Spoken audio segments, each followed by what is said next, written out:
your seed bank in Dehradun, your seed banks. So tell us the difference to Africa, and I think there's more hope in India because your farmers defend the seeds. No, it's not that Africa does not have diversity.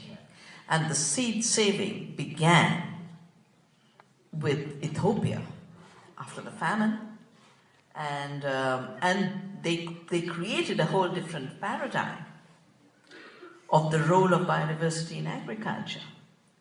So it's not that Africa has no diversity, Africa doesn't have seeds, and Africa doesn't have. In fact, a lot of crops of the world that feed us have come from Africa. And a lot of the pulses have come from Africa. India gave rices, the indica varieties of rices, and our farmers bred 200,000 varieties. Just imagine. So when I knew I had to save seeds, because the Monsantos and the Bayers, at that time, you know, there used to be Shiva and Geigy as separate, and now they're all Syngenta. They were saying, we aren't making enough money from chemicals, now we got to make money from seed by patenting it, and the only way to patent it is to do genetic engineering. They weren't doing genetic engineering to feed the world, they didn't say that in the 80s. They were doing genetic engineering in order to take a patent, to collect royalties from farmers. And the other side of that was to make it illegal for farmers to have their own seed, because why would farmers buy patented seed at high cost if they had good seed of their own? So they had to criminalize seed saving, and that's the reason it started Navdanya.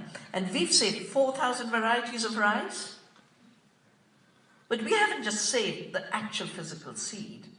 I think two other things that have grown out of it have been understanding systems of agriculture which are centered on biodiversity, and realizing how wrong it is to assume that it's only when the chemical industry comes in to change the nature of the seed for chemicals, either to be more responsive to chemicals like in the Green Revolution, or to carry more chemicals like in the herbicide-resistant crops, that is not breeding. That is making seed a carrier of chemicals. And last 2 weeks I've been in the courts, in the Supreme Court of India, fighting Monsanto, who first said we are the creators. Bayer. They said GMO for them means God move over. We are the creators, we'll collect rents. And now they realize they'd lost that one because we got laws that said, no, seed is not an invention. Seed is not patentable. So now they've come up with this argument that the seed is just the carrier. The chemicals they invent are the creative force of the universe. And can you imagine, for 2 weeks we were trying to have to convince the judges that that's not how life works.